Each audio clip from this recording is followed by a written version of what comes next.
পিয়ালি দাস তার জেল মুক্তির নির্দেশ। সন্দেশখালীর পিয়ালি দাস গত কয়েকদিন ধরে পিয়ালি খবরে, কারণ পিয়ালির বিরুদ্ধে মিতা মাইতি তিনি অভিযোগ করেছিলেন যে পিয়ালি সাদা কাগজে সই করিয়েছেন। কিসের জন্য?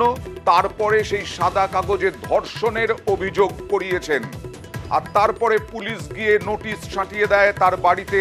তারপরেই তিনি আত্মসমর্পণ করেন, জেল হেফাজত হয়, আর আজকে জেল মুক্তির নির্দেশ। কথা বলবো প্রতিনিধি অর্ণবের সঙ্গে। অর্ণব, অনেকে বলছেন জামিন হয়েছে নাকি পিয়ালির। জামিন আর জেল মুক্তির নির্দেশের মধ্যে একটু নিউজ 18 বাংলা দর্শকদের জন্য আজকে নির্দেশ নিয়ে তোমার কাছে জানতে চাইবো পরিষ্কারভাবে। দেখো, কোনো আদালত যখন কাউকে জেলে পাঠায়, জেল থেকে মুক্ত হওয়ার একটাই উপায়, সেক্ষেত্রে জামিনের একটা বন্ড লাগে। সরাসরি মুক্তি এরকম ইনস্ট্যান্স নেই। এই জন্য যিনি জেলে থাকেন, জেল থেকে মুক্ত হওয়ার জন্য একটাই জেল বন্ড লাগে। তিনি জেল বন্ডটা দিতে হবে। যেহেতু তিনি জেলে রয়েছেন এবং সেটা ব্যক্তিগত বন্ড, সেই ব্যক্তিগত বন্ড তিনি মুক্ত হবেন। কিন্তু বিচারপতি জয় সেনগুপ্ত তিনি সুপ্রিম কোর্টের 2023 সালের একটি রায়, রিমার্কেবল রায়, যে রায়ে বলা হচ্ছে সাক্ষীকে ভয় দেখিয়ে বা হুমকি দিয়ে কোনো অভিযোগ প্রত্যাহার করা হয়েছে বা অভিযোগ করা হয়েছে, এই ধরনের অভিযোগগুলির ক্ষেত্রে মূল মামলার সঙ্গে যখন এগুলিকে যোগ করা হয়, সেক্ষেত্রে সিআরপিসি 195 অর্থাৎ একটা কোনো মামলা পুলিশ করলো, সেই মামলা পরবর্তী সময় ঘাট থেকে পুলিশ দেখছে সেখানে আরো কিছু ইনগ্রেডিয়েন্ট রয়েছে, পুলিশের হাতে সেই ক্ষমতা রয়েছে সেখানে আরো কড়া ধারাতে মামলা রুজু করার। এক্ষেত্রে পুলিশ একই রকম ভাবে প্রথমে যে মামলা করে তার বাড়িতে নোটিশ ছাটায়, সেটা ছিল জামিনযোগ্য, অর্থাৎ আদালতে যাবেন, তিনি জামিন নেবেন, চলে আসবেন, জেলে যাওয়া বা কাস্টডিতে যাওয়ার কোনো প্রশ্নই ছিল না অন্তত মামলা অনুযায়ী। কিন্তু সাক্ষীদের হুমকি দিয়ে বা সাক্ষীদের প্রভাবিত করে তিনি কোনো একটি অভিযোগ প্রত্যাহার করা হচ্ছে বা অভিযোগ করা হচ্ছে, এই ধরনের অভিযোগকে ঘিরিয়ে পিয়ালি দাসের বিরুদ্ধে থানায় তিনি যখন সারেন্ডার করছেন, পুলিশ সিআরপিসির 195 ধারা মেনে নতুন জামিন অযোগ্য ধারায় পিয়ালির বিরুদ্ধে আবেদন করছে এবং 12 দিন পুলিশ হেফাজতে চাইছে। এই যে দ্বিতীয় যে পদ্ধতিগত প্রক্রিয়াটা, এটা সুপ্রিম কোর্টের 2023 সালের রায় অনুযায়ী এটা ব্যাড ইন ল, আইনের চোখে সঠিক নয়। তাই এই দ্বিতীয় পার্টটা সেটা আদালত খারিজি করে দিতে চেয়েছিল, যদি রাজ্য তার বেশ কিছু যুক্তি বক্তব্য রয়েছে সেটা শোনাতে চায়। তাই অ্যাডভোকেট জেনারেলের কথা মতো আপাতত এটার উপর স্থগিতাদেশ দেওয়া আছে।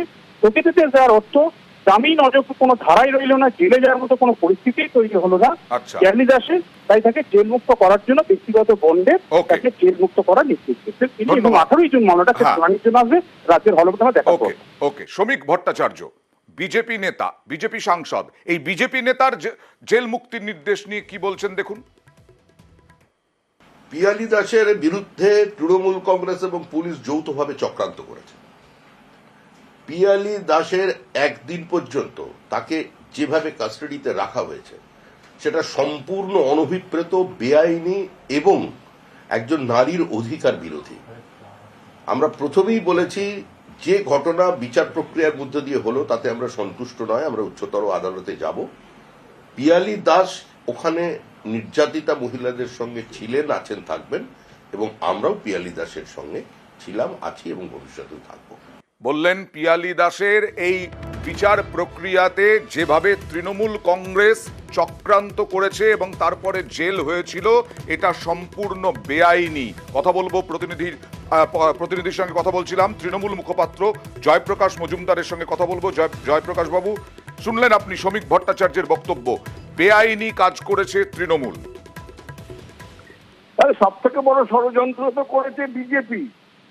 শুভেন্দু অধিকারী টাকা দিয়েছে, বন্দুক দিয়েছে, উৎসাহ দিয়েছে, প্ল্যান দিয়েছে, ষড়যন্ত্রের পরিকল্পনা দিয়েছে, সেটাকে রূপায়িত করেছে এই শ্রমিক বাবুদের লালন পালনে বেড়ে ওঠা মন্ডল সভাপতিরা, ওখানকার লোকরা, তার মধ্যে পিয়ালি একজন ছিল। তারা মিলে মহিলাদের সম্মান বিক্রি করেছেন, কোথাও 2000, কোথাও 5000, বলেছেন বুথের মদের খরচ 5000। এসব কি শ্রমিকবাবু শোনেননি? 30টা রিভলভার, কার প্ররোচনা, কার ষড়যন্ত্র? পার রিভলভার 12টা করে গুলি, শোনেননি? বলেছেন সব মিথ্যে অভিযোগ, সেই মিথ্যে অভিযোগ আমরা গিয়ে দায়ের করেছি, আর দায়ের করার সময় বলেছি 5 মাস 6 মাস 7 মাস আগের ডেট দিও, তোমার উপর শারীরিক অত্যাচার হয়েছিল, কারণ নয়তো ফেসে যাবে, মেডিকেল টেস্টে ধরা পড়ে যাবে। এসব শ্রমিকবাবু শোনেননি? ওকে, এইরকম জঘন্য ষড়যন্ত্রের অঙ্গ হচ্ছে বিজেপি, তারপরে মুখে এখনো কথা জোগায়। লজ্জা হওয়া উচিত। শ্রমিকবাবু তো শিক্ষিত লোক, তার লজ্জা হওয়া উচিত ছিল। একবার ভালো করে আবার যেন শুনে নেন গঙ্গাধরের বক্তব্য। ধন্যবাদ। আর একটা ছোট্ট ব্রেক। ছোট্ট ব্রেকের পর কাঁথিতে সিবিআই তদন্ত কেন, 21-এর তদন্ত 24-এ, সেটা কি দেখতে গেলে থাকতে হবে।